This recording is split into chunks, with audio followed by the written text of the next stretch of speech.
So here's a little thing that happened this last week. The Culling 2 came out, and it ironically got culled. Oh, got him. Yeah, basically nobody's playing it. Correct. And you might think, oh, a couple hundred people probably got the game.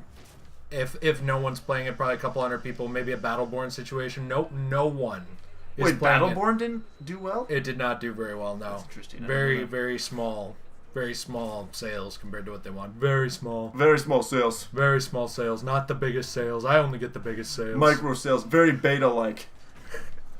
Basically, the Culling 2 at one point had 2 people online. What? Yeah. When did it launch?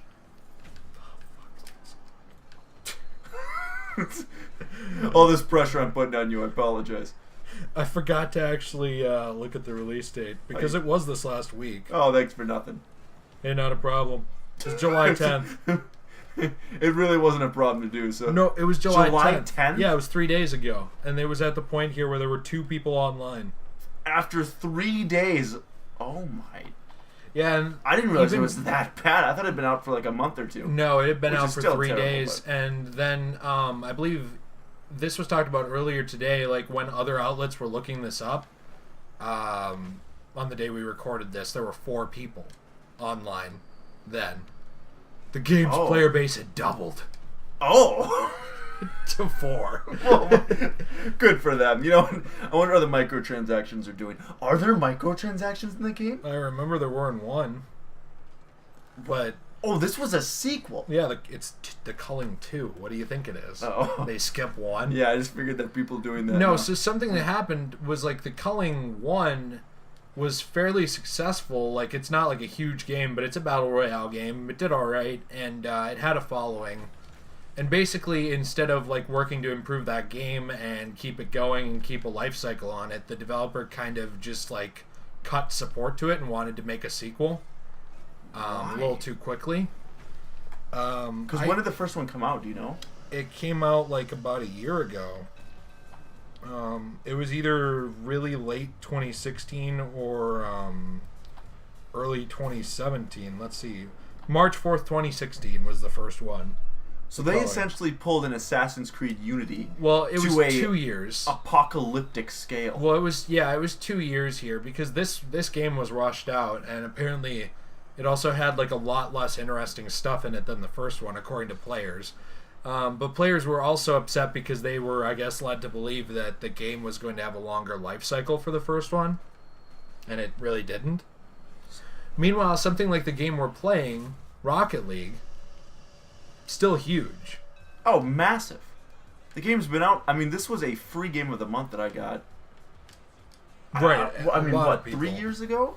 Yeah, 2015. July 7th, 2015. This is about the 3-year anniversary of Rocket League. Still huge, still streamed a ton on Twitch. There's still tournaments, so people play like for money with this game still. Yep.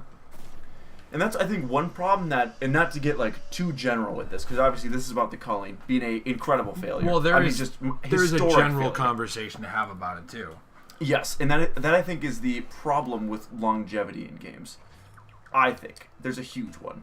Like looking at most games, like for instance, like you look at games, not to get into the sports game genre, but for the most part, the reason that those games, I think, come out annually is not just for a roster update, but also because people get tired of it and need new things within 6 months, typically.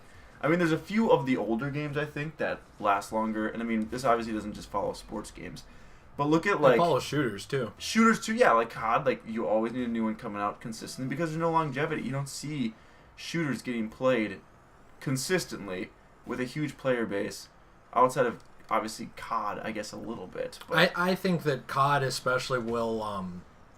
I think some of them can break the mold on that, like the fact that people play zombies in those games and keep going back to it. Like, Black Ops 3 will have players on it for years just playing zombies. Because there's 14 zombies maps on there. Oh, for I sure. believe it's 14. But the multiplayer dies after a couple of years. Relatively quickly. Yeah, and it really falls off even quicker than that as far as, like, population. And that's what I mean with, like, the sports game genre, too. I mean, it's just... Oh yeah, like they're pumping out games consistently, and with those they kick you off them because remember, like they'll shut the servers down to those things like a year and a half out. That's what 2K does. Yeah. Yeah. Just to get people off of them. It's just insane. To get them a new one. It's insane. Like they will actually cut them, whereas like someone like Activision keeps their servers up for like COD 4. The servers for Call of Duty 4 are still up. For the old one? For the old 360? One. Yes. Oh my god. They're still up because they don't care. They can afford it. Well, that's the thing is servers up. There are some games that you look at like indies for example, or like looking at like games that are designed for story. I don't know. You just don't see, I guess, going into like AAA titles. You don't see games lasting that long. Well, even those really. Story games, people go back to them. They don't like consistently sit and replay a story 20 times. Right. Because it's just not designed for that. And I don't know. Even something like Arkham Knight, you know, like I think it's designed to be a much longer game than the average like AAA story game that's released. Yes. But would you sit and play it? Would you sit and log 30 days game time on it? I might have. But would you sit and do that in like one thing? You know what I mean? Like, right. Would you just keep 100%ing the game? Oh no! Like at what point? At a certain point, there's nothing to do. Right. Like unless you restart.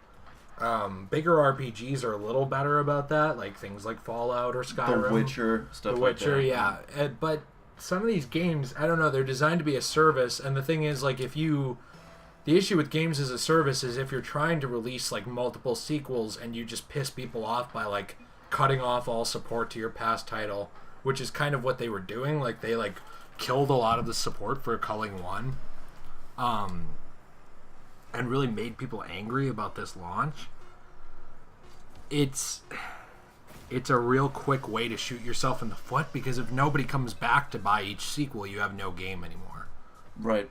And it's not easy to just try to, like, it's not like they can just go back and try to get everybody back on the Culling 1, you know, at this point. And just try to, yeah, because it's an older game, and people are moving on from game to game because that's just the way the industry's designed. And so, I mean, having a launch historically fail to where 3 days in you have 2 people playing your game in a 50-man battle royale. Ooh.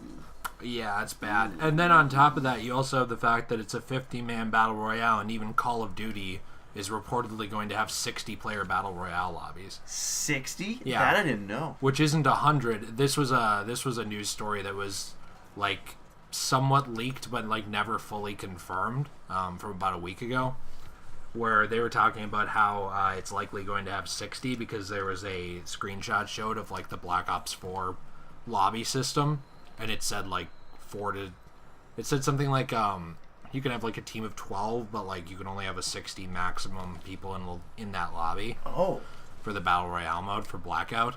And so like it's just interesting how something like Call of Duty, which is not a battle royale game, its battle royale has more in a lobby than the Culling 2, which is designed to solely be yeah.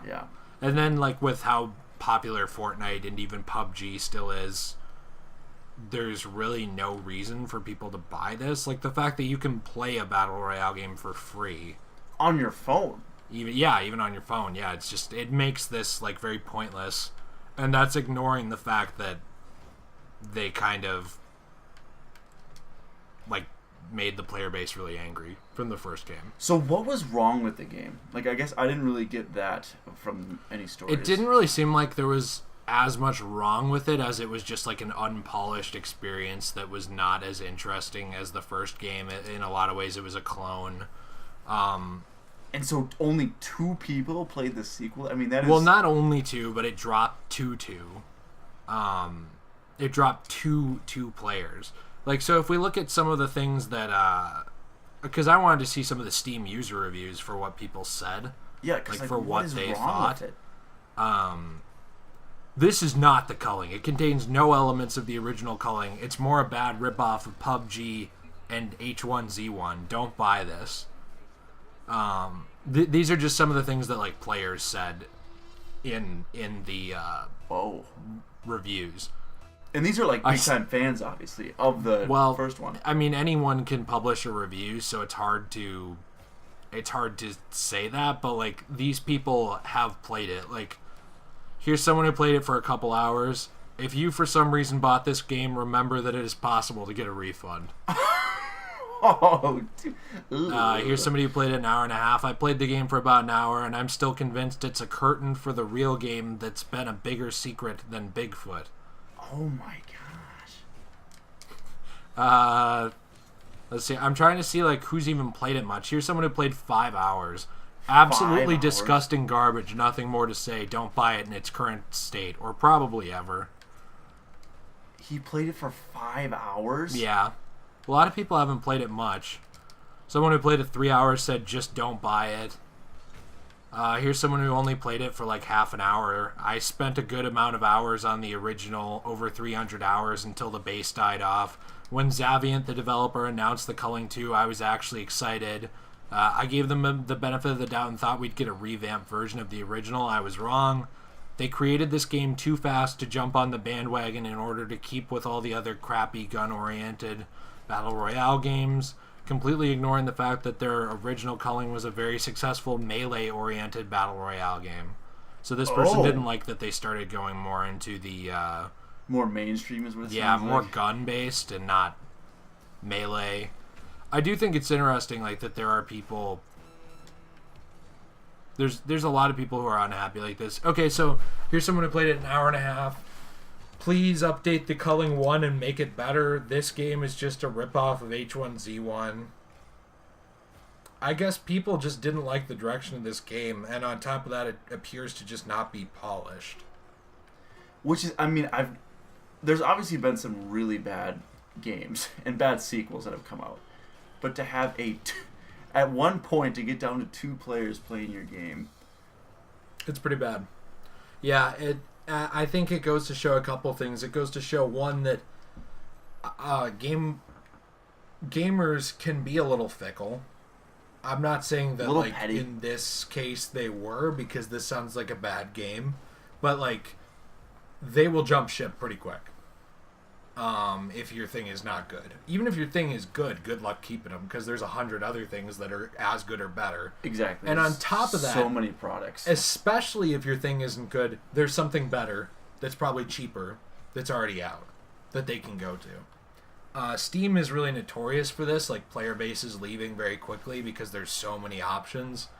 And if you're going to make a game these days, you either have to make it like really good, or you have to go kind of indie, like real indie, like where it's like this like art housey type, thing, because otherwise like players are not going to. You essentially need to make a cult classic. Yeah, because they're not going to come to some generic piece of garbage. No. And even if the Culling 2 isn't that, the fact remains that it appears to have done its best to copy other games and did a worse job at it. And also that there are so many other options that there's no reason for people to play it. No, might as well go play a free game of Fortnite. Yeah, if you want to play... That's the problem, too. If you want to play Battle Royale, Fortnite, in a way, has cornered the market because it's free. So... Right. And the microtransactions don't affect gameplay at all. So then it's just... Yeah. I don't know. I think that it's kind of telling, showing that if you... make a bad product, that people aren't going to buy your product. So, I mean, it shows... And even if you make a good one, they might not, so... Right. Anyway, guys, let us know what you think down in the comments down below. Even if it's not the Culling, like, if you can think of an example of a game that just got kicked hard between the legs for either a mistake that it made that was totally warranted or not, let us know.